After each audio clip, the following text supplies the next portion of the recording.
मराठी रंगभूमीवर सध्या एक नवीन ट्रेंड निर्माण झालाय, तो म्हणजे जुनी लोकप्रिय नाटकं पुन्हा रंगमंचावर आणण्याचा। म्हणजे बघा ना, पेपर मधल्या नाटकाच्या जाहिरातींच्या पानावर लक्ष टाकलं तर आपल्याला लक्षात येतं की यातल्या किमान 3 जाहिराती या जुन्या नाटकांच्या पुनरागमनाच्या आहेत। सुनील बर्वे यांनी आपल्या हार्बेरियम या उपक्रमाद्वारे जुनी लोकप्रिय नाटकं पुन्हा रंगमंचावर आणण्याचं ठरवलं। त्यातलं पहिलं नाटक म्हणजे वसंत कानेटकरांचं सूर्याची पिल्ले। या नाटकाचा प्रत्येक प्रयोग हाऊसफुल गेला, त्यामुळे नाट्य व्यवसाय सध्या तोट्यात चाललाय किंवा प्रेक्षक नाटकाकडे येत नाही असे सगळे ठोकताळे या नाटकानं मोडीत काढले। स्वातंत्र्य सूर्य परम पूज्य पंजाबराव तथा आबा काका कोटी भास्कर यांच्या 26वी पुण्यतिथी आणि तुला गवळणी ऐकायची तलफ आली आहे। थोर विदुषी म्हणजे डॉक्टर मदालसा ठाणेदार, MA, PhD, डीलिट, साहित्याचार्य, राष्ट्रभाषा भूषण, राज्यशास्त्र पंडिता, समाजशास्त्र मीमांसक, अर्थशास्त्र कोविद, संगीत अलंकार। पुरे पुरे पुरे त्यांचं काय झालं? दुसरं काय होणार? ते आले नाही। बाबासाहेब, आपण एका प्रलयाच्या कड्यावर उभे आहोत। काहीही करून मानव जातीला वाचवलंच पाहिजे। तिच्या एवढंच ना, वाचूया की। पण त्याआधी मी म्हणते, सगळ्यांनी एकदा आंघोळी उरकून टाकावी। उत्तम कलाकृतीनं नेहमीच प्रेक्षकांनी साथ दिलेली आहे। माझ्या बाबतीत फक्त एवढंच घडलं की त्याला एक लिमिटेशन होतं 25 प्रयोगांचं, आणि एक उत्तम नाटक असल्याची खात्री कुठेतरी प्रेक्षकांना होती। म्हणजे माझ्या बाबतीत हे नव्हतं की पहिले 25 प्रयोग जाऊ देत, मग प्रयोग कदाचित चांगला आहे की नाही, नाटक कसं आहे ते कळल्यानंतर आपण जाऊ, असं माझ्या बाबतीत काही रिस्क नव्हतं। खरं तर हे नक्कीच होतं की हे नाटक तेव्हा ठीक चाललं होतं। आता ते कितपत चालेल, किती लोकांना जुनं नाटक एखादं बघावंसं वाटेल, त्या काळातलं नाटक किती लोकांना रुचेल, आत्ताच्या काळाशी अजिबात सुसंगत नसलेलं नाटक तरी त्यातले काही मुद्दे जे आहेत ते कंटेम्पररी आहेत, आत्ताच्या काळाशी सुसंगत आहेत, पण ते आवडेल का नाही, या सगळ्या गोष्टी रिस्क फॅक्टरच्या होत्याच। पण मला वाटतं चांगलं दिलं ना तर प्रेक्षक बघायला येतातच। सूर्याची पिल्ले या नाटकाच्या अफाट यशाचं गमक काय अशी कुजबूज सध्या जोरात सुरू आहे।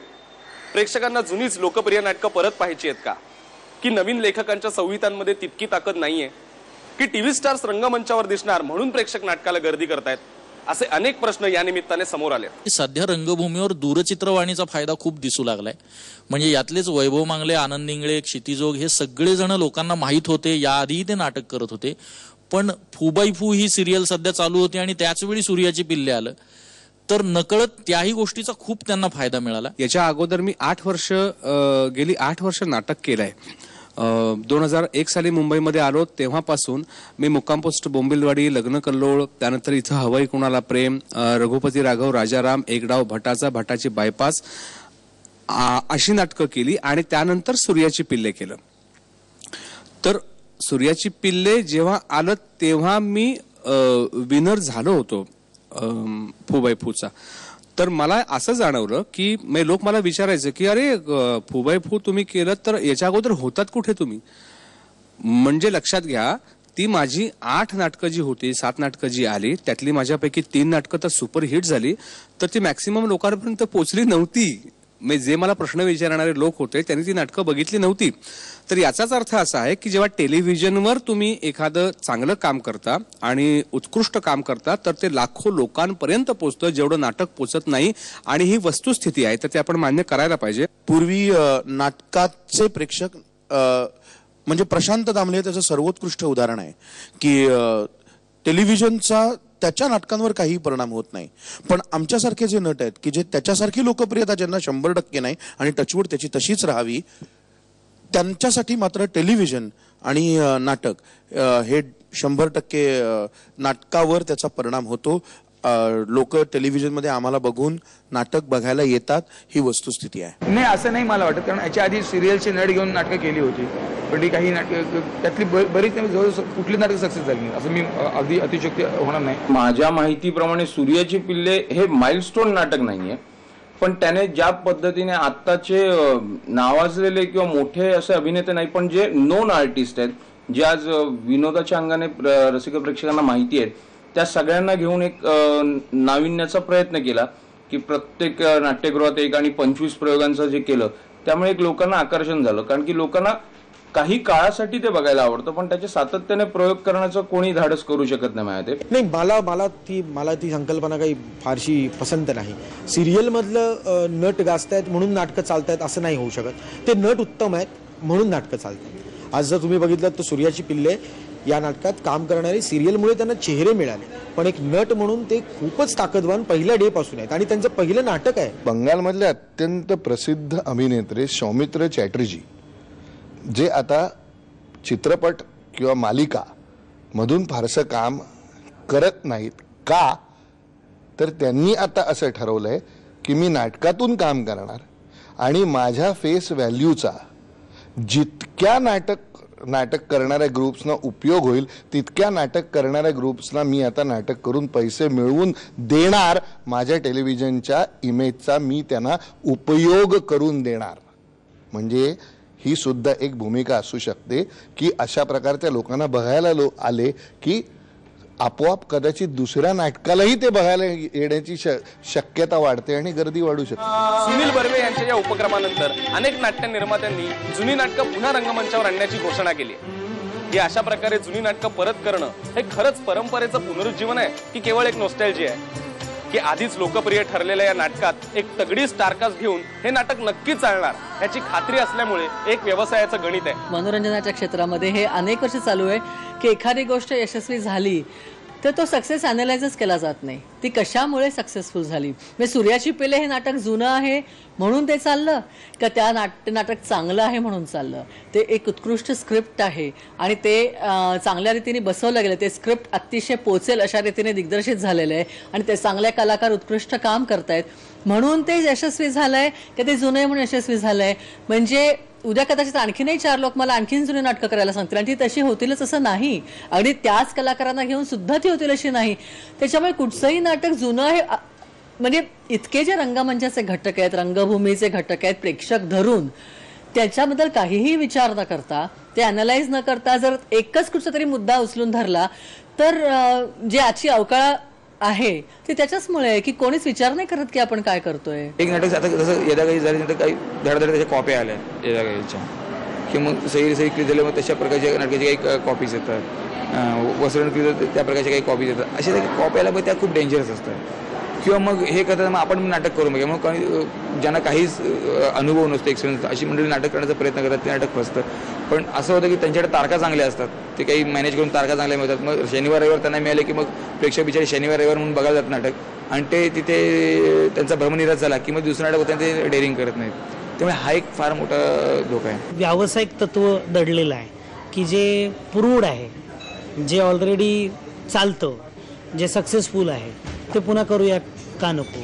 हे मध्यंतरी पुनरुज्जीवित नाटकांचं असं झालं होतं, अत्र्यांची सगळी नाटकं किंवा कॉमेडी किंवा काही. त्यामुळे मला असं वाटतं की हा टप्पा वारंवार येत राहणार. जुनं नाटक आणि नवीन नाटक कसं मी काय म्हणणार नाही, कळलं का. प्रत्येक नाटक हे येताना एक नशीब घेऊन येतं, कळलं का. आता ते नशीब फळफळलं क माणूस म्हणतो की माझी कल्पना सॉलिड होती, कळलं. आता जेव्हा सुनील बर्वे हा माझा दोस्त आहे, आता सुनील बर्वेनी जेव्हा ही कल्पना मांडली त्या कल्पनेची किंमत जास्त होती. मी ट्रेंड आला म्हणतच नाही, जुनी नाटकं येतच होती. आपण आता हा फोकस झाल्यामुळे आपल्याला सगळं दिसतंय. कितीतरी वेळा आलेले आहेत ना अशी, बघा ना तुम्ही. हिशोब अश्रूंची झाली फुले अनेक वेळा रमेश भाटकरला घेऊन आलं, आणखी कोणाला घेऊन आलं, तिसऱ्याला घेऊन आलं, चौथ्याला घेऊन आलं. तो मी नव्हेच, याच्या आधी गिरीश ओकचे प्रयोग चालू होते.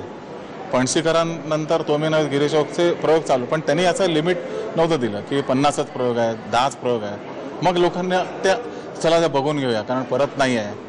जसं अमेरिकेला एखादं नाटक गेलं 2 प्रयोग असतात, मग ते लोक गर्दी करतात सगळे कारण हे परत जाणार इंडियात. हा जो एक अप्रोच असतो ना की अंडर करंट आहे की त्याच्यामुळे ते होतं. हा ट्रेंड वगैरे काय आलेला नाही. नफ्या तोट्याचं गणित जाणणारा, तिकीट खिडकीचं गमक अचूक ओळखणारा रंगकर्मी म्हणजेच नाट्य निर्माता. प्रेक्षकांना नेमकं काय हवंय हे जर निर्मात्याला माहिती असेल तर नाटक चालतं, नाहीतर दणकून आपटतं.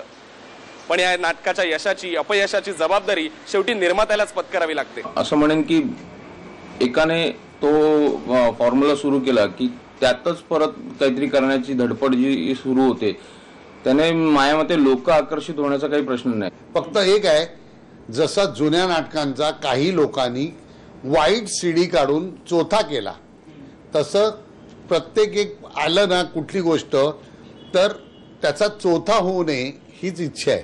म्हणजे काय माहिती आहे, कोणताही एक निर्माता त्या नाटकाची वाट लावेल आणि ते नाटक इतकं उत्तम असेल की त्या नाटकाची जर चुकून वाट लागली जर गेली ना तर त्या लेखक बदनाम होतो कारणाशिवाय. म्हणजे नटसम्राट नाही करणार, ती फुलराणी नाही करणार, तुझं पाशी नाही करणार, ही सगळी ग्रेट नाटकं आहेत आणि ही परत परत कोणी ना कोणीतरी करत राहील.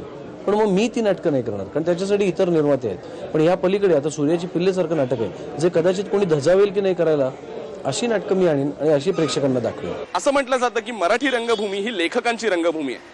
म्हणजे अगदी गडकरी देवलांपासून ते कानिटकरांपासून जयवंत दळवी, विजय तेंडुलकरांपर्यंत या सगळ्या नाटककारांनी मराठी रंगभूमीला सकस संहिता दिला. पण या जुन्या नाटककारांचे प्रयोग आता पुन्हा रंगमंचावर सादर होण्याच्या मार्गावर आहेत. पण तेव्हाच समकालीन नाटककारांचं काय, त्यांनी लिहिलेल्या नवीन संहितांचं काय, तर जाणून घेऊया याबद्दल आजच्या नाटककारांचं काय म्हणणं आहे. तेव्हा हा उपक्रम सुरू झाला तर मला ते फार इंटरेस्टिंग वाटलं की जुनी नाटकं आपल्याला बघायला मिळतील जी कधीच बघायला मिळाली नाही आहेत आमच्या पिढीला. पण मला असं वाटतं की त्याची एक लाटच आली, म्हणजे आता सगळी नाटकं जुनी आणि सगळेजण त्याच पद्धतीने 25 प्रयोग करायचे अशा पद्धतीने करतात. तर मला वाटतं समहाऊ त्याचा परिणाम असा होईल की परत प्रेक्षक त्या पद्धतीला कंटाळतील. आणि दुसरं म्हणजे नवीन नाटक एका अर्थाने आधीच कमी होत असतात. व्यावसायिकवर नवीन नाटकं, समजा प्रायोगिकची नाटकं किंवा एखाद्या वेगळ्या आशयाची नाटकं कमी होत असतात. त्यामध्ये परत जुन्या कंटेंटची नाटकं चालायला लागली तर मला वाटतं की परत ते नवीन कंटेंटला थोडंसं मारक होऊ शकेल असं मला वाटतं. जुन्या थोर लेखकांची नाटकं येतील जी लोकांना आवडत आहेत, पण त्याचबरोबर नवीन लेखकांची नाटकं सुद्धा चांगली चाललेली आहेत, तीही आवडत आहेत. आता सध्याच रंगभूमीवरचं बोलायचं झालं तर काटकोन त्रिकोण सारखं नाटक डॉक्टर विवेक बेळेंचं चांगलं चाललेलं आहे. बाजीराव मस्तमी हे मी लिहिलेलं नाटक सध्या चांगलं चाललेलं आहे. एक लफडं विसरता न येण्याजोगं हे विक्रम भागवतांचं नाटक चांगलं चाललेलं आहे. व्हाईट लिली नाईट रायडर्स छान चाललेलं आहे. परत चेहरा फेरी हे प्रियदर्शनचं नाटक छान चाललेलं आहे. मीटर डाऊन हे अद्वैत दादरकरचं नाटक छान चाललेलं आहे. सलग 6-7 नाटकं एवढी व्यावसायिकवर मन उधाण वाऱ्याचे हे एक नाटक आहे. इतकी चांगली नवीन नाटकं जर चांगली चाललेली आहेत तर असं बोलणं अशा वेळी की नाही जुनेच चांगले आहेत आणि जुनच चालतं, नवीन काही मिळतच नाहीये, हे मला वाटतं तितकं खरं नाहीये. नाही वाटतं ही पळवाट झाली. पहिली गोष्ट लेखकांनी कोणी शोध घेतं का लेखकाचा? इतक्या चांगल्या एकांकिका स्पर्धा होतात, इतक्या चांगले परफॉर्मन्स होतात, ते किती जण बघतात? राज्य नाट्य स्पर्धा किती जण बघतात? हा एक मोठा संशोधनाचा विषय आहे. लेखकाला कॉन्फिडन्स तुम्ही किती देता? बरं जे लेखक तुम्हाला स्क्रिप्ट आणून देतात, माझी स्क्रिप्ट असतात, ते तुम्ही किती वाचता? हा एक प्रश्न ते स्वतःला विचारला पाहिजे. असं काही नाही आहे. खरं सांगायला गेलं तर कधी कधी आमच्याकडे पण आला कोण तर आम्ही आमच्या 1-2 डिरेक्टरना देतो आणि त्यांनी नाही सांगितलं तर कशाला. प्रत्येकाला वाटतं की आपला मुलगा हुशार आहे, तसं प्रत्येक लेखकाला वाटतं आपलं नाटक सॉलिड आहे म्हणून. कारण तो काय करतो की समाजात वाचून दाखवायच्या ठिकाणी आपल्या बायको आणि मुलांना वाचून दाखवतो. त्यांनी सॉलिड म्हटलं की ते नाटक सॉलिड होत नाही रे. मुंबईत नुकतीच INT आयोजित आंतर महाविद्यालयीन एकांकिका स्पर्धा पार पडली. यंदा या स्पर्धेला तरुण वर्गाने भरभरून प्रतिसाद दिला.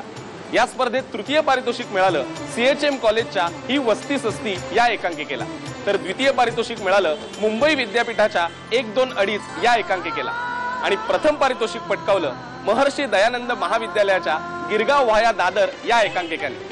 तर बघूया या तरुण रंगकर्मीचं या नव्या ट्रेंड बद्दल काय म्हणणं आहे.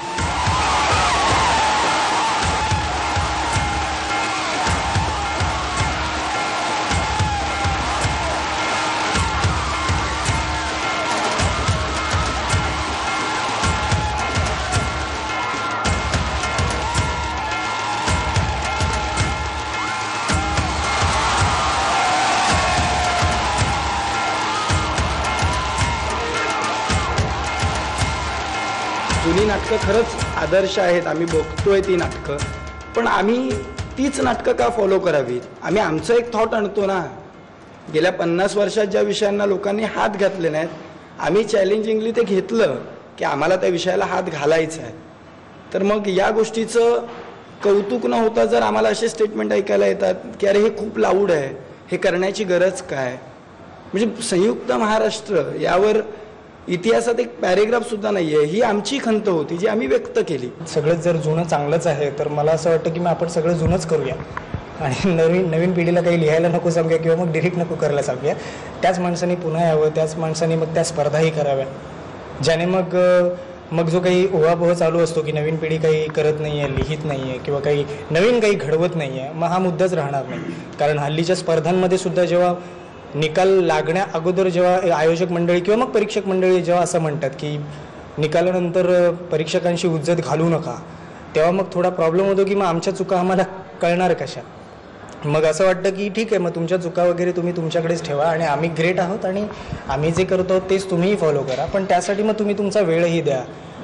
आणि कुठे ना कुठे तरुण पिढीला जर चालना मिळावी असं जर वाटत असेल तर मला असं वाटतं की आमच्या सिनियर मंडळींनी या गोष्टीची दक्षता घ्यावी आणि त्यांच्याकडे लक्ष द्यावं. जुन्या नाटकांचे प्रयोग व्हावे, जुन्या नाटकांनी खरंच यावं, पण ह्याचा ट्रेंड न व्हावा हीच आमची रास्त अपेक्षा आहे. कारण अशाने काय होणार की आमच्यासारख्या नवीन लेखकांचं म्हणणं किंवा नवीन लेखकांचे विषय केव्हा लोकांसमोर सादर होणार आणि मग जो काही आमच्यावर आरोप होतो की नाटकाकडे प्रेक्षक नाही आहे, नाटकांकडे प्रेक्षकांनी पाठ फिरवली आहे, त्याला कारण कदाचित विषय, त्याला कारण कदाचित उदासीनता असावी निर्मात्यांची की नाही ते आमच्यावर विश्वास ठेवत नाहीये. स्पर्धेतली नाटकात काय होतं, स्पर्धा असताना तू जर मार्क केलं तर जी नट, जे लेखक, जे दिग्दर्शक त्या स्पर्धेतल्या नाटकात इन्व्हॉल्ड असतात त्यांची बाहेर 200 माणसं त्यांचीच असतात आणि त्यावेळी नुसतं टिचकी वाजवली की हे इतकी टाळ्या वाजवतात की आपल्याला वाटतं काय सॉलिड वर्कआउट झालं, कळलं का ते. मग तिकडे ना म्हणजे जेवढ्या टाळ्या वाजवतात त्याच प्रमाणात नाटक पडल्याचा आपण आवाज तेवढाच येतो. जुनं ते सोनं आहेच, पण फक्त तेवढंच घेऊन बसलं तर म्हणजे येणारे नवीन लेखक म्हणा किंवा नवीन दिग्दर्शक म्हणा, नवीन कलाकार यांना कुठेतरी रंगभूमीपासून लांब राहून मग आणि आपणच म्हणायचं की नवीन कलाकार, नवीन लेखक हे फक्त सिरियल्स, सिनेमा याच्या मागे धावतात. तर त्यांच्यासाठी सुद्धा हा एक प्लॅटफॉर्म असणार आहे, कारण की फक्त एकांकिका करून किंवा प्रायोगिक रंगभूमीवर त्यांनी धमक दाखवून जर त्यांना व्यावसायिक रंगभूमीवर येण्यासाठी एखादं नवीन नाटक असेल किंवा नवीन लेखक, दिग्दर्शक, नवीन निर्माता अशा पद्धतीने जर डेअरिंग करणार नसेल आणि तो फक्त जुनं ते सोनंच करण्याच्या मागे लागला तर हा एक माया ते ड्रॉबॅक होऊ शकतो. जुनं ते सोनं असं आपण म्हणतोच. जुन्या नाटकांना प्रेक्षकांनी स्वीकारलंच आहे, पण त्याचबरोबरीने आम्ही तरुण रंगकर्मी सुद्धा काहीतरी चांगलं काम करण्यासाठी धडपडतोय. आम्हाला सुद्धा प्रोत्साहनाची तेवढीच गरज आहे. त्यामुळे जुनं नवीन असा वाद घालत बसण्यापेक्षा सगळ्या रंगकर्मींनी आणि प्रेक्षकांनी एकत्र येऊन नाटकाला आणखीन चांगले दिवस कसे येतील यासाठी प्रयत्न केला पाहिजे. तर आता वेळ झाली आहे निरोप घ्यायची. आपण आता भेटूया हाऊसफुलच्या पुढच्या भागात. तोपर्यंत बाय बाय.